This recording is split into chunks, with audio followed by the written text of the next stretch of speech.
Terima kasih Anda masih bersama kami di Breaking News. Pemirsa, beragam cara dilakukan para pemudik agar bisa sampai di kampung halaman. Salah satunya dengan menggunakan bajai, seperti yang dilakukan sejumlah pengemudi bajai di Jakarta yang mudik ke arah Tegal, Jawa Tengah.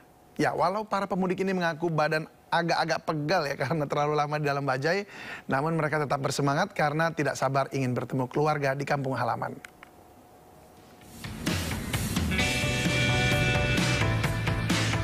Berbagai transportasi digunakan masyarakat untuk mudik ke kampung halaman pada Lebaran tahun ini. Salah satunya dengan menggunakan bajai. Sejumlah pengemudi bajai di Jakarta mengadakan mudik bersama menuju Tegal, Jawa Tengah. Mereka memilih mudik dengan bajai untuk menghemat biaya. Menurut Nurwi, salah satu pemudik, biaya naik bus bisa mengeluarkan ongkos 2 kali lebih mahal daripada naik bajai. Untuk menghindari kemacetan di jalan, rombongan pemudik bajai ini memilih berangkat pada malam hari.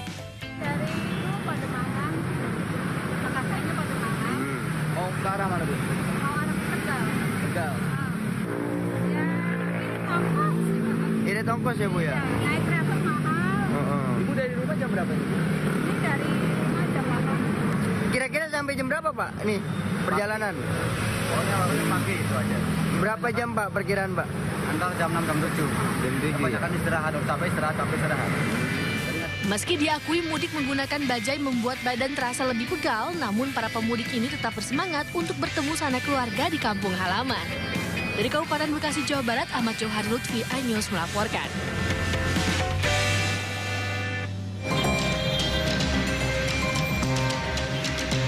Kepadatan terjadi sejak Selasa malam hingga Rabu siang di ruas Jalan Raya Sultan Hasanuddin, Tambun Selatan, Kabupaten Bekasi, Jawa Barat. Volume kendaraan meningkat signifikan seiring dimulainya masa cuti bersama. Akibatnya kemacetan panjang terjadi sepanjang 3 km hingga mencapai perbatasan Kota Bekasi. Arus mudik didominasi oleh kendaraan pribadi, mobil, dan motor. Menurut sejumlah pemudik, kepadatan bahkan sudah terjadi sejak di wilayah Kalimalang, Kota Bekasi. Macet, padat merayap. Kepadatan mencapai berapa tadi, Pak, perjalanan? Kepadatan dari sana, Pak, lampu merah Kalimalang udah padat. Oh, udah padat ya? Udah padat. Ini dari mana mau menuju Dari mana? Pondok Gede mau ke Tegal. Tegal. Kondisi jalan padat? Iya. Udah berapa kilo nih, Bang, kemacetan? Kurang lebih 3 kiloan. Ini mau mudik kemana nih? Cirebon. Cirebon. Ya. Untuk mengurai kemacetan, petugas Satlantas Polres Bekasi melakukan pengalihan arus lalu lintas. Sejumlah belokan untuk putar balik di sepanjang jalur Pantura wilayah Tambun Selatan ditutup sementara. Puncak arus mudik di jalur Pantura diprediksi masih akan terus terjadi hingga malam nanti. Dari Kabupaten Bekasi, Jawa Barat, Ahmad Jofari Lutfi, iNews melaporkan. 3 hari menjelang Lebaran, ribuan kendaraan pemudik di ruas tol Pejagan Brebes, Jawa Tengah mengular 1 km. Banyak kendaraan pemudik kehabisan saldo elektronik tol atau e-tol. Antrean ribuan kendaraan pemudik dari Jakarta, Jawa Barat, dan Banten mengular di ruas tol Pejagan. Kemacetan didominasi mobil pribadi dan mobil travel yang mengular sepanjang 1 km. Sejak pukul 18.00 Selasa malam hingga pukul 7 Rabu pagi, hampir 8.000 kendaraan keluar dari ruas tol ini. Mengurai kemacetan, pengelola ruas tol membuka 5 gate untuk akses keluar tol. Hari ini, polisi menutup kendaraan masuk ke gerbang ruas tol Pejagan karena sistem satu arah berlaku ke Semarang.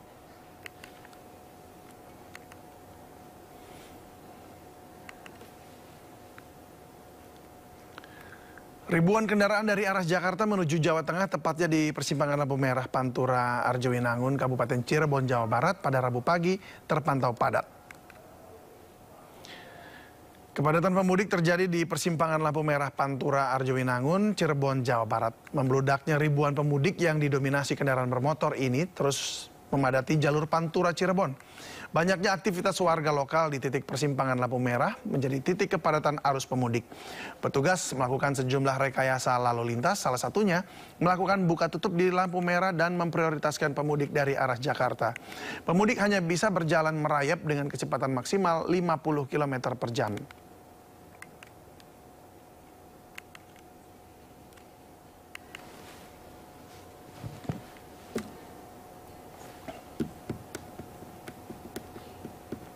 Untuk mengetahui kondisi terkini di sana sudah ada rekan kami Toy Iskandar. Ya, Toy Iskandar, semakin sore ini apakah para pemudik motor masih mengular di sana? Ya, baik David dan Pemirsa, saat ini saya berada di salah satu persimpangan, tepatnya di Pantura, Arjawinangun, Kabupaten Cirebon sendiri, di mana arus lalu lintas pada H-3 menjelang Lebaran ini kondisi suasana arus lalu lintas terpantau padat merayap. Kepadatan terjadi akibat membludaknya jumlah volume kendaraan yang dari arah Jakarta menuju ke sejumlah daerah seperti Jawa Tengah dan Jawa Timur sendiri, di mana di persimpangan Arjawinangun sendiri terdapat adanya masih banyaknya aktivitas warga yang melakukan hilir mudik ke sejumlah pantura, sehingga mengakibatkan petugas dari Polresta Cirebon sendiri melakukan buka tutup rekayasa lalu lintas sendiri. Sejauh ini pantauan arus lalu lintas di jalur Pantura Cirebon sendiri masih terpantau padat merayap. Bahkan di sejumlah persimpangan seperti di persimpangan Arjawinangun, Palimanan, Pleret, dan Kota Cirebon sendiri masih terpantau padat merayap. Kondisi kepadatan ini sejak Rabu pagi tadi. Kondisi ini juga petugas kepolisian jika terjadinya kemacetan akan panjang di jalur Pantura Cirebon sendiri, pihak Polres Cirebon akan berkoordinasi dengan Polres Cirebon yang akan dilintasi di jalur alternatif sendiri.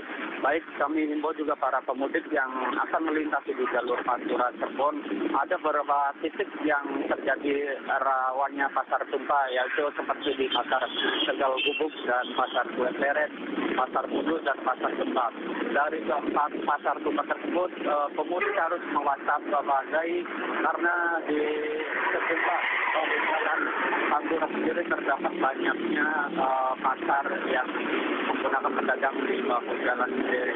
Baik, sejak tadi pagi juga kondisi arus lintas di Pantura ini sampai sore ini terus pemudik dari arah Jakarta dan menuju ke Jawa ini terus memadati ruas jalur Pantura Cirebon sendiri. David.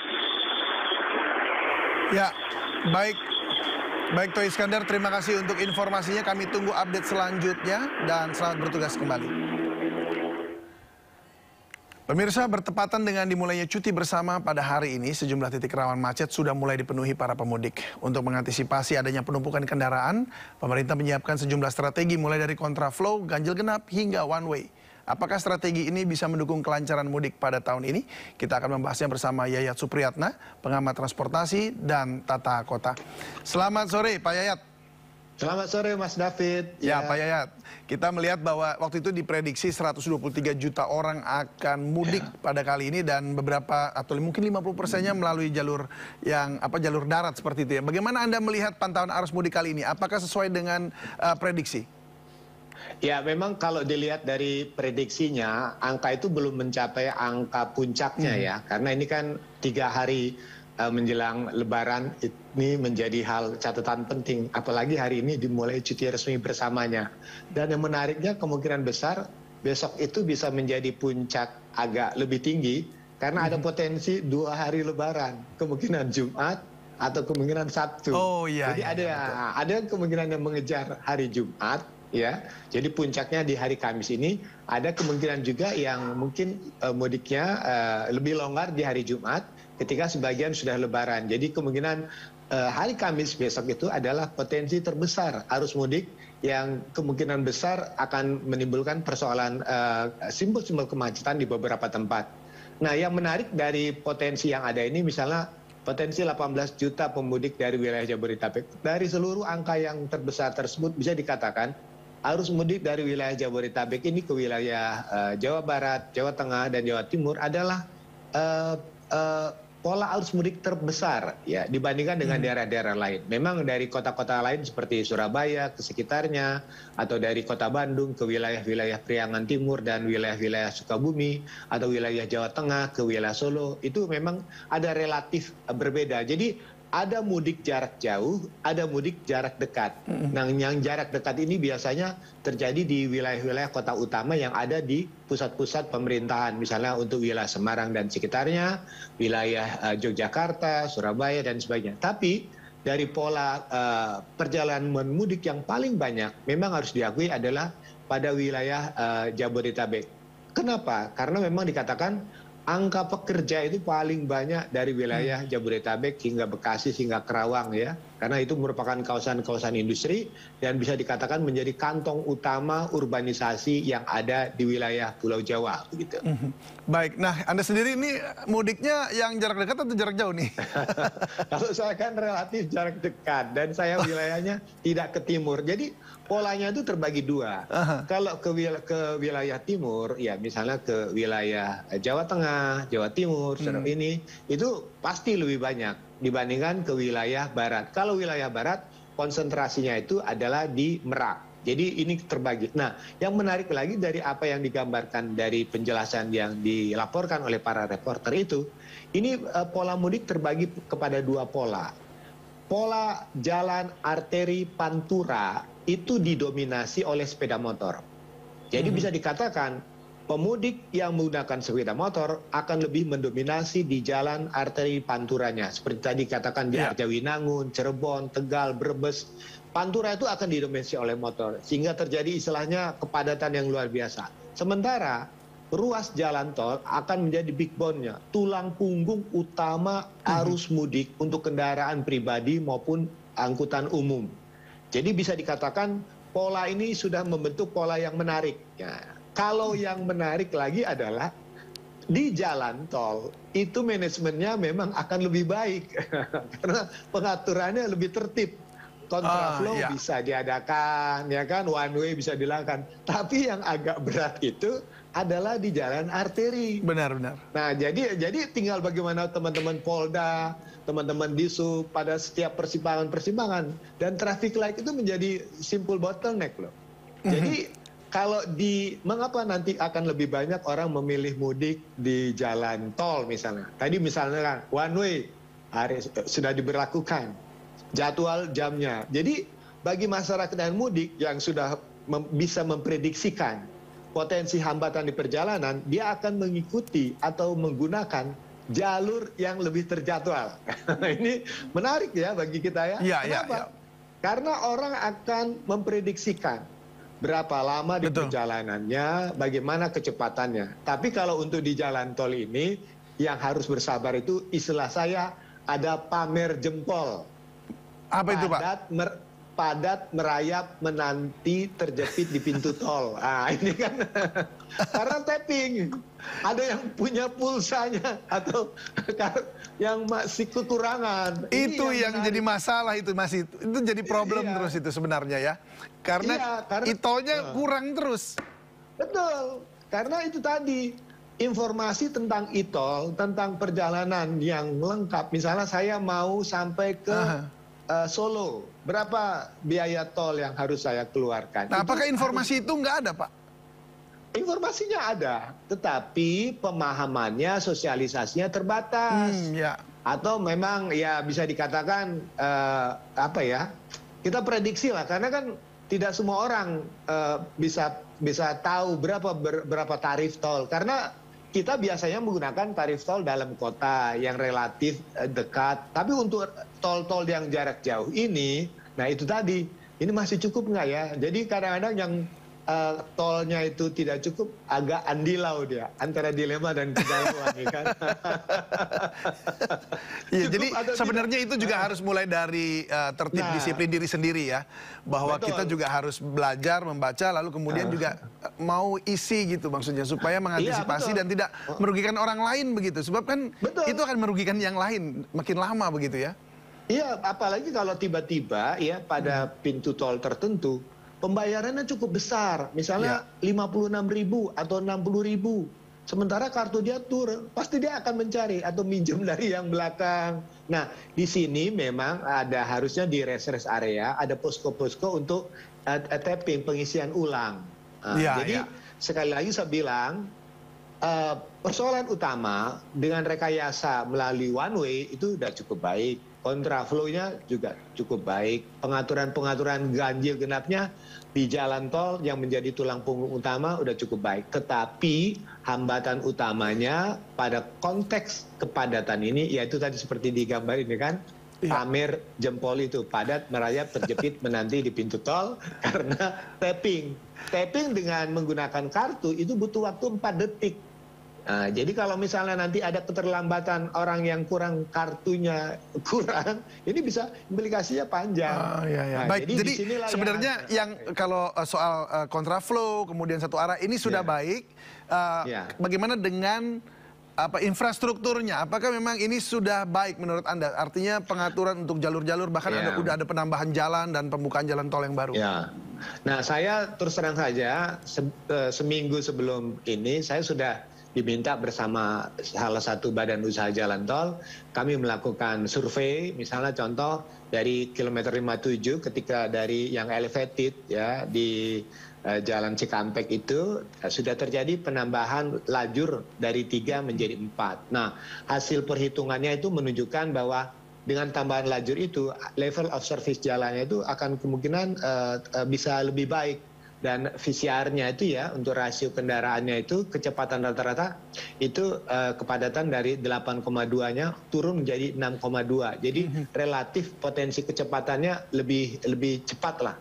Tetapi yang menjadi catatan, dan ini menjadi CLBK ya, cucian lama belum kering, dari Jalan Cikampek itu masuk ke Cipali dari 4 menjadi 2, ini menjadi persoalan.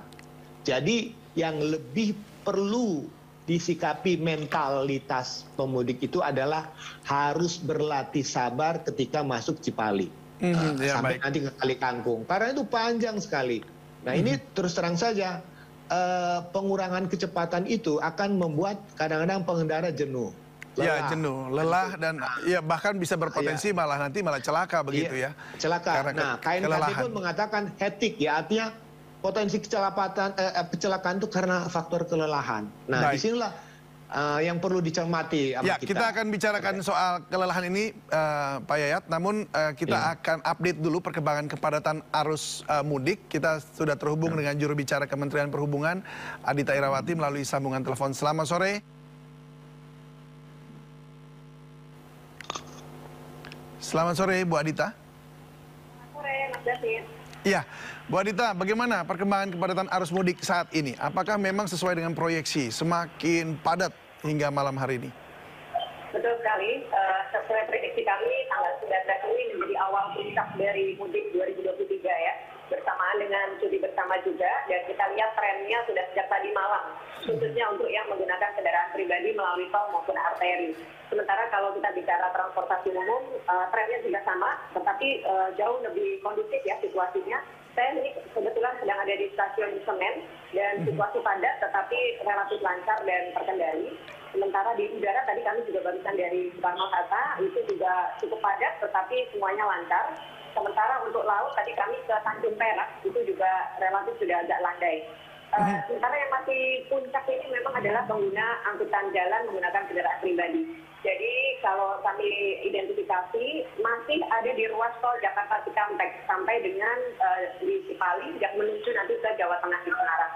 Dan rekayasa lalu lintas juga sudah diberlakukan jauh lebih cepat daripada jadwal dan juga jauh lebih panjang daripada jadwal. Karena situasi di lapangan ternyata jauh lebih padat dari yang kami prediksi semula gitu. Jadi secara umum seperti itu gambarannya. Memang tadi kalau disinggung soal kelelahan kami juga sangat memaklumi ya, karena ada beberapa kepadatan yang cukup panjang yang ini membutuhkan kesabaran memang dari para pemudik. Iya, oke, baik Bu Adita, kalau lihat dari trennya begitu, masyarakat lebih banyak menggunakan sekarang ini ya dibanding tahun sebelumnya, lebih banyak menggunakan kendaraan pribadi atau mereka sudah mulai ke arah kendaraan umum begitu? Ya, lebih banyak kendaraan pribadi. Dari prediksi kami, ini urutan pertama memang pengguna kendaraan roda 4, kendaraan pribadi. Itu bahkan angkanya diprediksi mencapai 27 juta di seluruh Indonesia. Disusul kendaraan roda 2, itu juga cukup tinggi, 20-an juta. Baru kemudian transportasi umum. Yang pertama memang kereta api yang menjadi favorit, disusul dengan pesawat dan kemudian kapal laut. Ini satu hal yang menurut kami jadi cukup relevan karena angka tahun ini, pemudik ini terpusat 62% ada di Jawa. Dan 75% itu menggunakan angkutan jalan. Jadi rasanya ketika terjadi kepadatan itu satu hal yang memang sudah diprediksi ya, mengingat angka-angkanya memang demikian tinggi. Berarti angka 128 juta pemudik di seluruh Indonesia, di seluruh daerah itu akan terjadi begitu ya? Ya, ini prediksi ya sekaligus. Saya koreksi 123,8 juta. Ya, 123. Prediksi pergerakan masyarakat untuk berbagai kepentingan. Dari survei kami, memang kepentingan terbanyak sebenarnya adalah untuk mudik. Tetapi kemudian juga ada yang liburan. Jadi tidak untuk pulang kampung, karena memang ingin bepergian untuk liburan itu juga cukup banyak. Jadi ini prediksi kami di seluruh Indonesia. Dan apakah itu terrealisasi? Mari kita lihat secara tren ya. Secara tren ini memang naik terus sampai hari ini. Sudah dimulai sejak H-7. Jadi puncaknya nanti kira-kira besok begitu untuk mudiknya atau bagaimana? Besok atau lusa? Kami melihat kemungkinan besok, Mas. Karena besok, ya? lusa 21 April ini mungkin bagian dari saudara-saudara kita sudah ada yang merayakan Lebaran ya. Jadi kemungkinan memang besok itu akan menjadi puncaknya. Baik, kalau gitu. Bu Adita, terima kasih banyak untuk informasinya. Salam sehat selalu dan selamat bertugas kembali. Terima kasih. Terima kasih. Ya pemirsa, untuk mengetahui kepadatan pemudik di kawasan Kalimalang, Jakarta, kita juga sudah terhubung dengan jurnalis MNC Media Rian Rahman. Rian, seperti apa kepadatan arus pemudik motor di sana?